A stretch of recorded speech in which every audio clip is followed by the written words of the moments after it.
चलिए, तो आज हम बात करेंगे हीट बैलेंस डायग्राम की। हीट बैलेंस डायग्राम की अगर मैं बात करूं, पहले हम एसआई इंजन के हीट बैलेंसिंग डायग्राम की बात कर रहे हैं, है ना, पेट्रोल इंजन की। तो इंजन स्पीड यहाँ हाई और यहाँ लो रहेगी, है ना, थ्रॉटल पोजीशंस को बता रहा है ये, लो थ्रॉटल और हाई थ्रॉटल। यहाँ हम एनर्जी इनपुट्स की बात कर रहे हैं, है ना, कहाँ कहाँ हमारी हीट लॉस हो रही है। तो हम अगर बात करें 0 से 25 टू 26 27 तक में भी, ये थोड़ा सा 25 से ऊपर जा रहा है। तो ये जो आप ग्राफ देख रहे हैं, ये केवल हमें मैकेनिकल आउटपुट दे रहा है, ये एरिया, ये रीजन है ना। तो ये रीजन क्या है? मैकेनिकल वर्क, यूजफुल वर्क, यानी कि ये परसेंटेज केवल हमारे मैकेनिकल वर्क हमें मिल रही है, यानी कि 26.7% के आसपास, किसमें? पेट्रोल इंजन में। ठीक, बाकी इससे ऊपर अगर हम चाहेंगे तो ये एरिया कहाँ लॉस हो रहा है? कूलेंट में, कूलेंट लॉसेस ना, जो हम इंजन को प्रिवेंट कर रहे हैं ओवरहीट होने से रोकने के लिए, है ना, ओवरहीट होने ना दें उसे, तो उसके लिए हम कूलेंट यूज कर रहे हैं। तो ये कूलेंट ये एरिया की एनर्जी को वेस्ट कर रहा है, हम इसे यूटिलाइज नहीं कर पा रहे। ठीक, अगर हम और ऊपर जाएं तो आप देखेंगे एग्जॉस्ट गैसेस।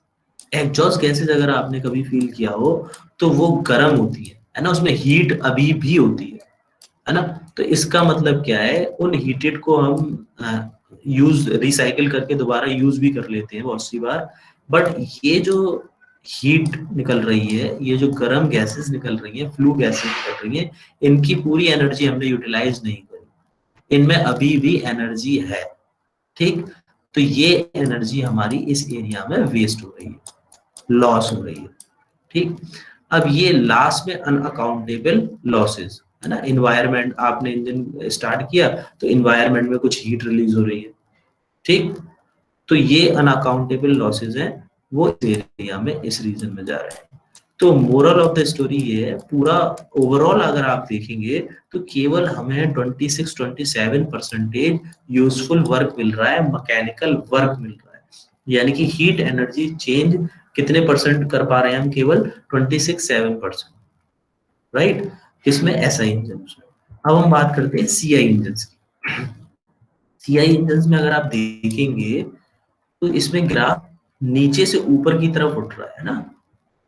मैं देखिए, यहां से यहां ये कुछ जा रहा है, ऐसे जा रहा है, तो ये यूजफुल वर्क है ना, ये यूजफुल वर्क है। अगर आप देखेंगे तो यहाँ पे भी देखिए आप, 25 के आसपास ही है, 25-26 यूजफुल वर्क है हमारे पास केवल।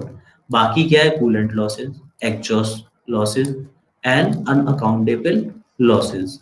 ठीक है, इन्हें हम मिनिमाइज नहीं कर सकते, ये होंगे ही होंगे। अब ये दिखा रहा है एयर और फ्यूल का, है ना, ये कूलिंग वाटर का, लुब्रिकेशन भी कुछ लॉसेस करता है, इंजन को कूल डाउन करता है ना। तो ये कूलिंग वाटर आ रहा है, लुब्रिकेशन ऑयल आ रहा है, तो ये सारे लॉसेस दिखा रहा है। एक्सटर्नल हीट बैलेंस के आइडिया दिया है इसने। अब सन के डायग्राम में अगर हम देखें तो ये देखिए 100% हीट यहाँ से गई, 35% किसमें वेस्ट हो गई? कूलेंट में। 65% गई ऊपर, 33% कहाँ हो गई? एग्जॉस्ट में। 32% अब हमारे पास रिमेनिंग बची, तो ये 12% कहाँ रिलीज हो गई? सराउंडिंग्स में। केवल हमें ब्रेक पावर कितनी मिल रही है? 20%, यानी कि डाटा अप्रोक्सीमेट आपका 20, 25, 26, 7 तक हो सकता है, इससे ज्यादा आप ऊपर नीचे नहीं कर सकते।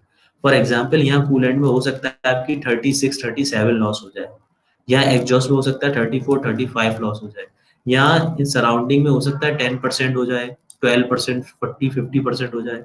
तो ये इसके आसपास आपका डाटा रहना चाहिए। ऐसा नहीं कि यहाँ पे आपने 50% दिखा दिया बीपी, तो वो गलत हो जाएगा। इससे +-2-3 हो सकता है, बट ज्यादा वेरी नहीं करेगा आपका डाटा। ठीक, तो ये ब्रेक पावर क्या है? ब्रेक पावर वो है जो हमें शाफ्ट के ऊपर मिल रही है ना। ये मैंने व्हील लगा रखा है, तो ये शाफ्ट के ऊपर जो पावर हमें मिल रही है, इसको मैं ब्रेक पावर बोल रहा हूँ। ठीक है, जैसे ये इंजन मैंने स्टार्ट किया, यहाँ ये रोटेट हो रहा है, तो पिस्टन के ऊपर हमने फ्यूल बर्न किया, तो यहाँ इमीडिएटली हमें कुछ पावर मिली, पिस्टन में धक्का लगा, तो इस पावर को हम बोलते हैं इंडिकेटेड पावर, आई। ठीक, इंडिकेटेड पावर। और जो यहाँ ये सारा पिस्टन ने रोटेट करा क्रैंक को, है ना, क्रैंक रोटेट हुई, क्रैंक के बाद एक शाफ्ट है, शाफ्ट पे व्हील लगा हुआ है, तो इस शाफ्ट के ऊपर जो हमें पावर मिल रही है वो है बीपी, ब्रेक पावर। ठीक है, अब इंडिकेटेड पावर ज्यादा होगी, उसके बाद ये सारे रोटेट हुए, फिर शाफ्ट रोटेट हो रही है, तो बीपी पावर कितनी होगी, कम होगी, है ना। इंडिकेटेड पावर से बीपी ब्रेक पावर कम होगी।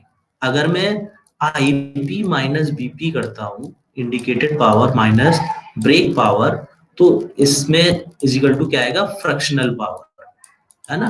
तो जो भी फ्रैक्शनल लॉसेस हुए हैं वो इसके बीच में आ जाए। ठीक, तो इंडिकेटेड पावर से जो भी फ्रैक्शनल लॉसेस होने के बाद जो शाफ्ट पे पावर मिलेगी, ब्रेक पावर, है ना, उसको हम बोलेंगे ब्रेक पावर। तो ब्रेक पावर कम क्यों होगी, क्योंकि बीच में फ्रैक्शनल लॉसेस हो रहे हैं, तो उन लॉसेस को हम बोल रहे हैं फ्रैक्शनल पावर। ठीक है, तो हमें मेनली कितनी मैकेनिकल वर्क मिल रहा है, 20% ओनली।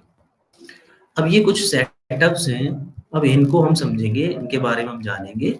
ठीक है, इस सेटअप से हम कुछ वैल्यूज निकालेंगे कि कितनी पावर मिल रही है ना, कितना माइलेज मिल रहा है, क्या सारी चीजें हैं, तो ये इस एक्सपेरिमेंट सेटअप से हम निकाल सकते हैं। ठीक है, चलिए इन एक्सपेरिमेंट सेटअप्स को समझने से पहले आपकी क्वेरीज ले लेते हैं हीट बैलेंस से रिलेटेड। तो जो भी क्वेरीज है आपकी वो वन बाय वन करके आप पूछ, उसके बाद आगे सीखेंगे।